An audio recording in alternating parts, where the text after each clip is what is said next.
नमस्कार भैया बहनों। फिजिक्स की ऑनलाइन क्लास में आप सभी का हार्दिक स्वागत और अभिनंदन।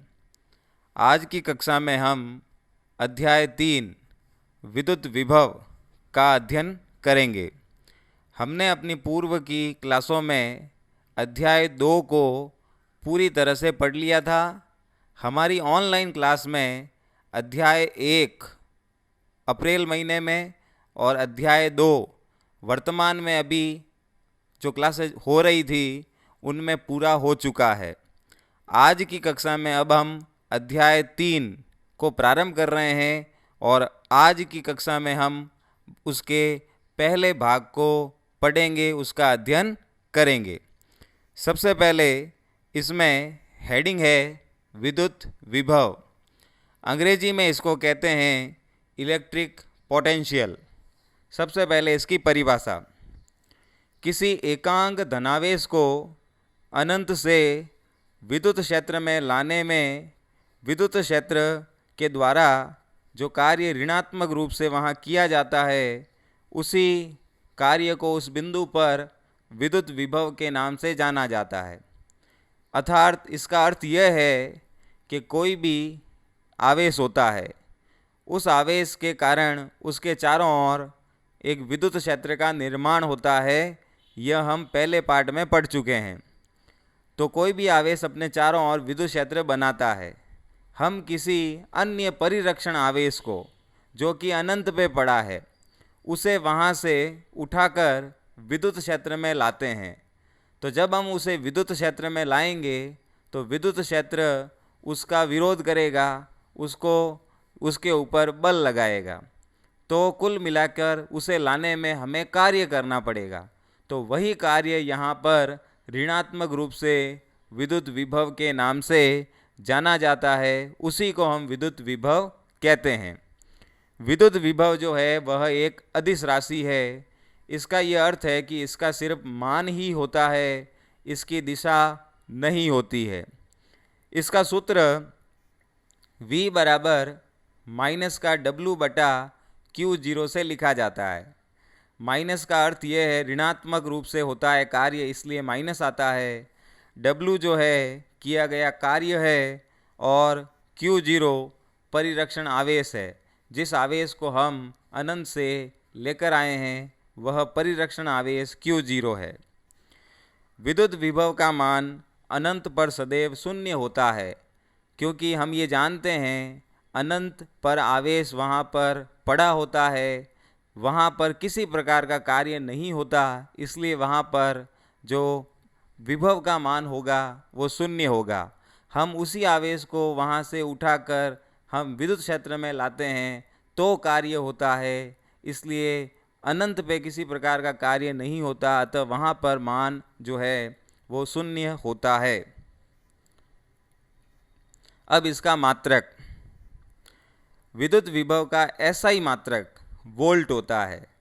हम कहीं भी जब आंकिक प्रश्न करेंगे या अन्य कोई प्रश्न करेंगे तो विभव का जो मात्रक होगा वो वोल्ट होगा। वहाँ पर कोई भी परिमाण की राशि दी हुई होगी, उसके पीछे वोल्ट लिखा हुआ हो सकता है। सूत्र से इसका मात्रक जूल बटा कूलाम भी होता है, क्योंकि सूत्र में W बटा Q आया है, तो W का मात्रक जूल और Q का मात्रक कूलाम, तो जूल बटा कूलाम भी होता है। अब इसकी विमा। विमा, जूल की विमा, कार्य की विमा M1 L2 T-2 और आवेश की विमा A1 T1। A1 T1 को जब ऊपर ले जाया जाएगा तो M1 L2 T-3 A-1 यह विभव की विमा हो जाएगी। अब 1 वोल्ट की परिभाषा। 1 वोल्ट की परिभाषा क्या होगी?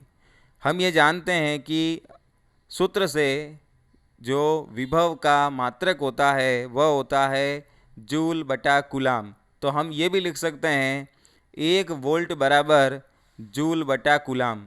माने 1 वोल्ट जो होता है वो 1 जूल बटा 1 कूलाम के बराबर होता है। तो यहीं से इसकी परिभाषा हो जाएगी एक कूलाम धनावेश को अनंत से विद्युत क्षेत्र में स्थित किसी बिंदु तक लाने में किया गया कार्य यदि 1 जूल होता है तो वहाँ पर विभव का मान भी 1 वोल्ट होगा। माने हम देखते हैं कि कार्य का मान भी 1 जूल और आवेश का मान 1 कूलाम, तो वहाँ पर प्राप्त होने वाला विभव भी 1 वोल्ट होगा। तो ये 1 वोल्ट की परिभाषा हो गई। अगला हेडिंग है विद्युत विभवांतर। इस हेडिंग के नाम से ही यह स्पष्ट हो रहा है, विद्युत विभवांतर माने विभव में अंतर। विभव में अंतर को ही विभवांतर कहते हैं। मतलब विद्युत क्षेत्र में 2 स्थान होंगे, उन दोनों स्थानों पर विभव का मान अलग अलग हो सकता है, तो उन्हीं दोनों स्थानों के विभव के मानों का जो अंतर होगा उसी अंतर को विद्युत विभवांतर के नाम से जाना जाएगा। तो इसकी परिभाषा हो जाएगी, विद्युत क्षेत्र में स्थित किन्हीं 2 बिंदुओं के बीच विभव के मानों के अंतर को विद्युत विभवांतर कहा जाएगा। हम किसी परिरक्षण आवेश को अनंत से जब विद्युत क्षेत्र में लाते हैं, माना हम उसे ए बिंदु पे लाके रखते हैं, तो वहाँ पे विभव VA हो गया। अब हम किसी अन्य परिरक्षण आवेश को अनंत से विद्युत क्षेत्र में किसी B बिंदु पे लाके रखते हैं, तो वहाँ तक जब हम लेके आएंगे तो वहाँ विभव VB हो जाएगा। तो एक स्थान पे तो विभव है VA और दूसरे स्थान पे विभव है VB। तो यही 2 स्थान, अब इन दोनों स्थानों पे विभव के मान अलग अलग है, तो इन्हीं का जो अंतर होगा, अंतर VB माइनस VA, यही जो है विद्युत विभवांतर के नाम से जाना जाएगा। तो VB माइनस VA ये विभवांतर को दर्शाने के लिए हो जाएगा, सूत्र वही होगा विभव वाला। तो VB माइनस VA बराबर माइनस का W बटा Q0, ये विद्युत विभवांतर का सूत्र हो गया। यहीं से इसका मात्रक भी इसका वही होगा, क्योंकि सूत्र वही है, तो इसका ऐसा ही मात्रक वोल्ट होगा।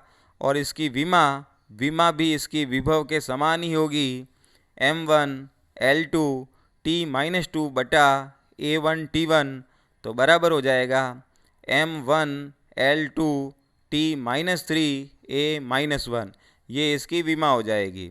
तो 2 हेडिंगें हो गई है, एक तो विद्युत विभव हो गई है पहली हेडिंग, और दूसरी हो गई है विद्युत विभवांतर। अब आगे है विद्युत क्षेत्र से विद्युत विभव। विद्युत क्षेत्र से माने E और विद्युत विभव V, E से V को निकालना। E से जब V को निकालेंगे तो जो सूत्र मिलेगा वो E और V में संबंध सूत्र भी हो जाएगा। तो हम विद्युत क्षेत्र से विद्युत विभव को ज्ञात करते हैं। आपके सामने एक चित्र है, उस चित्र में कुछ लाइनें बनी हुई है। ये लाइनें असमान विद्युत क्षेत्र की लाइनें हैं। असमान विद्युत क्षेत्र, क्योंकि लाइनें असमान रूप से बनी हुई है, अगर ये समान रूप से होती तो मैं कहता एक समान विद्युत क्षेत्र। ये लाइनें टेढ़ी मेढ़ी है, इसलिए मैं कह रहा हूँ असमान विद्युत क्षेत्र, क्योंकि यहाँ पर अलग अलग स्थानों पर अब विद्युत क्षेत्र का मान अलग अलग होगा, इसलिए असमान विद्युत क्षेत्र। इस असमान विद्युत क्षेत्र में एक बिंदु A है और एक बिंदु B है। हम कोई परिरक्षण आवेश Q0 जो A बिंदु पे पड़ा है, हम उसे वहाँ से उठाकर B बिंदु तक अल्प विस्थापित कर रहे हैं। हम ये मान सकते हैं हम DL विस्थापित कर रहे हैं, तो हम वहाँ से इसको यहाँ तक A से B तक इसको विस्थापित कर रहे हैं। तो हम ये जानते हैं यहाँ पर विद्युत क्षेत्र का मान अलग अलग है, तो हमें यहाँ से यहाँ तक जाने में, A से B तक जाने में कार्य करना पड़ेगा, और वही कार्य विभव के रूप में जाना जाएगा। तो यहाँ से हम A से रवाना होंगे और B तक जाएंगे, तो ये असमान विद्युत क्षेत्र जो है वो बल लगाएगा। तो आवेश है हमारा Q0, और उस पर जब बल लगेगा तो हम जानते हैं, पहले पार्ट में ही हमने बल का फॉर्मूला पढ़ लिया था। विद्युत क्षेत्र अगर E है, आवेश अगर Q0 है, तो बल हो जाएगा F बराबर Q0E। ये बल इसके ऊपर लगेगा। और जब हम इसे विस्थापित करेंगे तो वहाँ कार्य होगा, और कार्य का सूत्र हम जानते हैं, बल इंटू विस्थापन होता है। तो हम सबसे पहले यहाँ पर इसके ऊपर जो बल लग रहा है उसे हम निकालेंगे। तो हम लिखते हैं एक धन परिरक्षण आवेश Q0 विद्युत क्षेत्र E में अल्प विस्थापित dl किया जाता है, तो इस पर कितना विद्युत बल लगेगा? तो वो हो जाएगा F सदिश बराबर Q0 E सदिश। इसे समीकरण नंबर हम 1 दे देंगे। ये बल आ गया, ये इसके ऊपर आवेश के ऊपर लग रहा है। अब हम A से उसे B तक विस्थापित कर रहे हैं, तो बल पता चल गया, विस्थापन dl है तो कार्य भी आ जाएगा। तो हम अब विद्युत बल द्वारा आवेश पर किए गए कार्य को निकालेंगे। कार्य का फॉर्मूला हम जानते ही हैं, बल इंटू विस्थापन होता है। तो अल्प रूप में विस्थापन किया गया है तो कार्य भी अल्प आएगा। तो dw बराबर हो जाएगा F सदिश डॉट dl सदिश।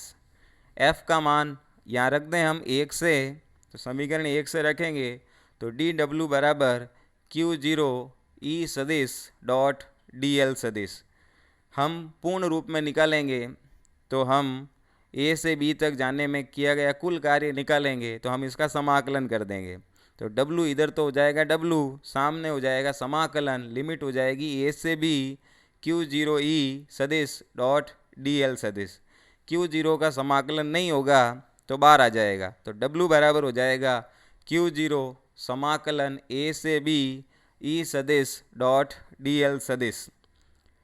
हम अब W का मान यहाँ पे लाके रखते हैं। सामने जो W चल रहा है, हम विद्युत विभव और विभवांतर दोनों में सूत्र पढ़ चुके हैं। विभव किए गए कार्य को ही विभव कहते हैं, तो हम विद्युत विभवांतर से इस W का मान लाके रखते हैं। विद्युत विभवांतर के सूत्र से अब जब W का मान लाके रखेंगे तो Q0 VB माइनस VA, ये मान वहाँ से यहाँ आया और बराबर में हो जाएगा माइनस का Q0 समाकलन A से B E सदिश डॉट dl सदिश। Q0 दोनों तरफ है इसलिए कट जाएगा, तो VB माइनस VA बराबर हो जाएगा समाकलन A से B E सदिश डॉट dl सदिश। समीकरण नंबर 2 हो गया। यह विद्युत विभव में और विद्युत क्षेत्र की तीव्रता E में संबंध सूत्र भी आ गया। अगर हम ये मान लें कि A बिंदु जो है वो अनंत पे है, और हम जानते हैं कि अनंत पे विद्युत विभव का मान शून्य होता है। जब अनंत पे विद्युत विभव का मान शून्य होता है तो VA का मान हम 0 कर देंगे, तो ओनली VB बचेगा। तो हम उसको V लिख देंगे, तो V बराबर हो जाएगा माइनस का समाकलन अनंत से B, क्योंकि हम A को अनंत पे मान रहे हैं, अनंत से B E सदिश डॉट dl सदिश। समीकरण नंबर 3। यही जो सूत्र है, यही सूत्र विद्युत विभव में और विद्युत क्षेत्र की तीव्रता में E में एक संबंध सूत्र भी होगा, और हमने E से V निकाला।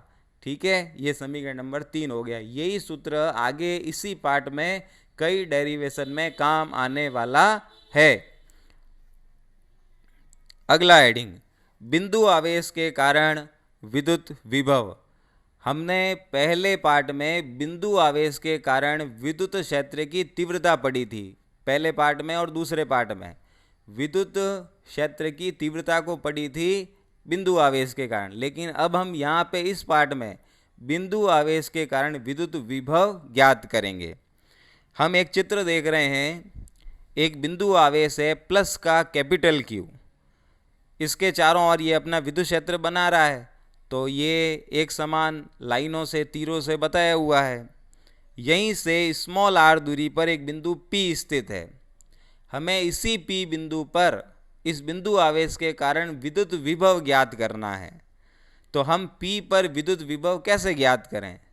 हम P पर विद्युत विभव ज्ञात करने के लिए क्या करते हैं, अनंत से किसी परिरक्षण आवेश को उठाकर इस P बिंदु पर लाके रख देते हैं। तो वहाँ से यहाँ तक लाने में जो कार्य होगा वही कार्य विद्युत विभव कहलाएगा। तो हम वही निकालते हैं। हम लिखते हैं Q एक बिंदु आवेश है, यह बिंदु आवेश इस बिंदु आवेश से r दूरी पर विद्युत क्षेत्र की तीव्रता, क्योंकि हमें अगले ही डेरिवेशन में ये पता चला है, अगले डेरिवेशन में हमको ये पता चला कि विद्युत विभव ज्ञात करने के लिए सबसे पहले उस स्थान पर विद्युत क्षेत्र की तीव्रता का ज्ञात होना जरूरी है। तो हम इस r दूरी पर जो P बिंदु है यहाँ पर विद्युत विभव ज्ञात करना चाहते हैं, तो हम पहले यहाँ पर विद्युत क्षेत्र की तीव्रता का पता करेंगे। तो तीव्रता तो हमें ज्ञात है, बिंदु आवेश के कारण विद्युत क्षेत्र की तीव्रता क्या होती है, E बराबर होती है KQ/R²। ये समीकरण नंबर 1 हो गया। इस P बिंदु पे ये विद्युत क्षेत्र की तीव्रता है। अब हम विभव ज्ञात करते हैं, तो तीव्रता से विभव ज्ञात करने का सूत्र हमने अभी अभी पढ़ लिया। क्या पढ़ा था वो यहाँ लगाते हैं।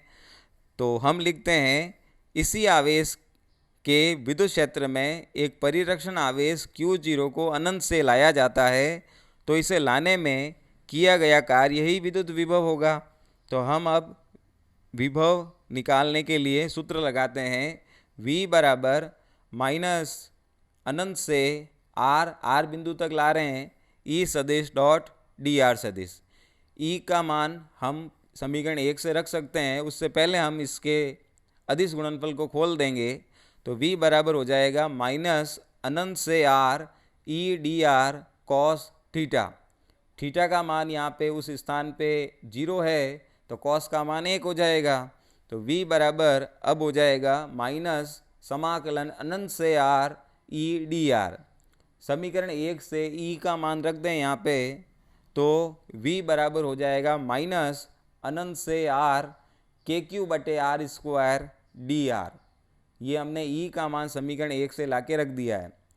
KQ का समाकलन नहीं होगा तो बाहर आ जाएगा। तो V बराबर माइनस का KQ बार आ गया, समाकलन में बच गया अनंत से r लिमिट और 1/r² dr। अब हम 1/r² का समाकलन करेंगे dr के सापेक्ष। तो इसका समाकलन होता है माइनस का 1/r। तो माइनस का 1/r इसका समाकलन हो गया, तो हो गया V बराबर माइनस का KQ कोष्टक में माइनस 1/r, माइनस और माइनस प्लस हो जाएगा, तो V बराबर हो जाएगा KQ/R, समीकरण नंबर 2। तो उस बिंदु आवेश के कारण r दूरी पर जो P बिंदु स्थित है, वहाँ पर विभव का मान जो आया वो आया KQ/R। और पहले पार्ट में, दूसरे पार्ट में हमने तीव्रता क्या पढ़ी थी वहाँ पे, KQ/R², और विभव क्या आया KQ/R। तो हमें ये ध्यान रखना है, यही बिंदु आवेश के कारण विभव का सूत्र होगा। अब हम इसका ग्राफ खींच लेते हैं। चित्र में देखिए और सूत्र में 2 में देखिए, V और R एक दूसरे के व्युत्क्रमानुपाती है, तो उनका ग्राफ भी V और R में जब खींचेंगे तो वक्रीय प्राप्त होगा। इसका ये अर्थ होता है कि दूरी बढ़ने के साथ साथ विभव के मान में कमी आएगी। इसी कमी को ये व्यक्त करने वाला ग्राफ हो गया है। अगला हेडिंग, अब आवेशों के निकाय के कारण विद्युत विभव ज्ञात करना। आवेशों का निकाय है, माने बहुत सारे आवेश मौजूद है, उसी बहुत सारे आवेशों में कोई एक P बिंदु स्थित होगा, उसी P बिंदु पे हमें बहुत सारे आवेशों के कारण वहाँ पे विभव का पता करना है। तो चित्र में देखो, Q1 आवेश भी है, Q2 भी है, Q3 भी है, Q4 भी है और ऐसे ऐसे Qn भी है। इन्हीं के बीच में एक P बिंदु स्थित है। Q1 से इसकी दूरी R1 है, Q2 से इसकी दूरी R2 है, Q3 से इसकी दूरी R3 है और Q4 से इसकी दूरी R4 है और Qn से इसकी दूरी Rn है। इन सभी से ये दूरियां हो गई। अब इन सभी के कारण इस P बिंदु पे हमें विद्युत विभव ज्ञात करना है। तो P बिंदु पे जो विद्युत विभव होगा उसका क्या मान होगा, Q1 के कारण जो P बिंदु P पर विभव आएगा वो, Q2 के कारण जो आएगा वो, Q3 के कारण जो आएगा वो, ऐसे ऐसे Qn के कारण जो आएगा वो, इन सभी का हम योग कर देंगे।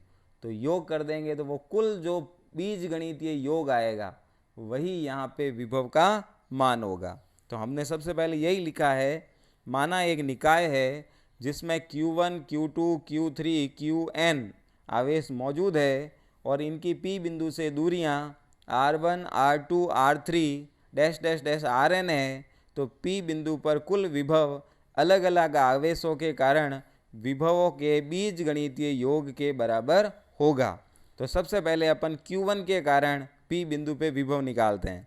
तो Q1 के कारण P बिंदु पे विभव क्या होगा, अभी हाल में ही हमने सूत्र पढ़ा है, वो सूत्र लग जाएगा यहाँ पे। तो V1 आ जाएगा KQ1 बटे R1, इसको समीकरण 1 दे देंगे। इसी प्रकार Q2 के कारण क्या हो जाएगा P बिंदु पे, तो V2 लिखेंगे उसको। तो V2 बराबर KQ2 बटे R2, इसको समीकरण 2 दे देंगे। इसी प्रकार लास्ट में Qn के कारण क्या हो जाएगा, तो Vn बराबर लिख देंगे KQn बटे Rn, इसको समीकरण नंबर 3 दे देंगे। अब हम P बिंदु पे कुल विभव कितना है वो चाहते हैं, तो हम सबका योग कर देंगे। तो कुल परिणामी विभव कितना हो जाएगा P पे, तो V बराबर लिख देंगे V1 plus V2 plus V3 ऐसे डैश डैश डैश Vn। हम सभी समीकरणों से मान उठा के यहाँ रख देते हैं। तो V बराबर हो जाएगा KQ1 बटे R1 प्लस KQ2 बटे R2 plus dash dash dash KQn बटे Rn। हमने सबका मान यहाँ पे उठा के रख दिया है। सब में से K कॉमन आ रहा है, तो K कॉमन आ जाएगा, तो V बराबर हो जाएगा K, अंदर बच जाएगा कोष्टक में Q1 बटे R1 प्लस Q2 बटे R2 plus dash dash dash Qn बटे Rn। यही जो है उस P बिंदु पे विभव का मान हो जाएगा, जो सभी के बीजगणितीय योग के बराबर हो गया। हम ये कोष्टक के जो अंदर लिखा हुआ है ये एक सीरीज में चल रहा है, तो हम इसको सिग्मा करके भी लिख सकते हैं। तो V बराबर हो गया सिग्मा I बराबर 1 से I बराबर n तक चल रहा है QI बटा RI, इसको समीकरण नंबर 4 दे देंगे। तो हमने ये जो निकाला ये एक निकाय, बहुत सारे वहाँ पे आवेश मौजूद है और वहाँ पे किसी एक स्थान पे हमने विभव का मान निकाला है, और ये भी हमारे कई आंकिक प्रश्नों में सूत्रों में काम आने वाला है। तो आज यहाँ तक के हेडिंग हमने पढ़े हैं। अब इन्हीं पर आधारित कुछ गृह कार्य के प्रश्न। पहला प्रश्न, दो बिंदुओं के मध्य 3 कूलाम आवेश को ले जाने में 6 जूल कार्य करना पड़ता है, तो इन बिंदुओं के मध्य विद्युत विभवांतर क्या होगा। आवेश का मान दिया हुआ है 3 कूलाम, 6 जूल कार्य है, W दिया हुआ है, विभव निकालना है। सूत्र हम जानते हैं V बराबर होता है W बटा Q। तो 6 में 3 का भाग लग जाएगा, उत्तर आ जाएगा 2। बहुत ही सरल सवाल है। दूसरा, यदि दो बिंदुओं A व B के मध्य विद्युत विभव A व B पर विद्युत विभव क्रमशः 2 वोल्ट और 4 वोल्ट है, A के ऊपर तो है 2 वोल्ट, B के ऊपर है 4 वोल्ट, तब 8 माइक्रोकूलाम के बिंदु आवेश को A से B तक ले जाने में कितना कार्य करना पड़ेगा, हमको ये ज्ञात करना है। तो ये विद्युत विभवांतर का सूत्र यहाँ लग जाएगा, VB माइनस VA बराबर W बटा Q। तो W कार्य निकालना है, तो W बराबर सूत्र क्या हो जाएगा, Q कोष्टक VB माइनस VA। अब VB माइनस VA कितना हो जाएगा, 4 में से 2 चला जाएगा तो 2, और Q का मान दे रखा है 8 माइक्रोकूलाम, तो 2 का 8 से गुणा हो जाएगा, तो यह आपके उत्तर आ जाएगा 1.6 इंटू 10 की पावर माइनस 5 जूल। तीसरा प्रश्न, रूट में 2 मीटर भुजा वाले वर्ग, माने एक वर्ग दिया हुआ है, उसकी ये भुजा है रूट 2 मीटर, इसके सभी कोनों पर 4 कोने होते हैं। तो पहले पे 100 माइक्रोकूलाम, दूसरे पे माइनस का 50 माइक्रोकूलाम, तीसरे पे 20 माइक्रोकूलाम और चौथे पे माइनस 60 माइक्रोकूलाम का आवेश पड़ा है। तो हमें इस वर्ग के केंद्र पर विद्युत विभव ज्ञात करना है। एक वर्ग बनाना है, उन सभी के कोनों पर, वर्ग के जो चारों कोने होते हैं उन पे ये आवेश रखने हैं, और यहाँ से हमें केंद्र पर, तो सबसे पहले हम ये पता करें कि वर्ग की भुजा जो है वो रूट 2 मीटर है, तो शीर्ष से केंद्र तक की दूरी क्या होगी वो पता करनी है। वहाँ पे जब दूरी पता चल जाए तो सूत्र लगाना है KQ बटे R, चारों के लिए लगाना, चारों कोनों पे आवेश पड़ा है, और बाद में उसको जोड़ देना, तो वो उत्तर आ जाएगा। इसी प्रकार का एक चौथा सवाल, अगला सवाल है, एक वर्ग की प्रत्येक भुजा 0.9 मीटर की है।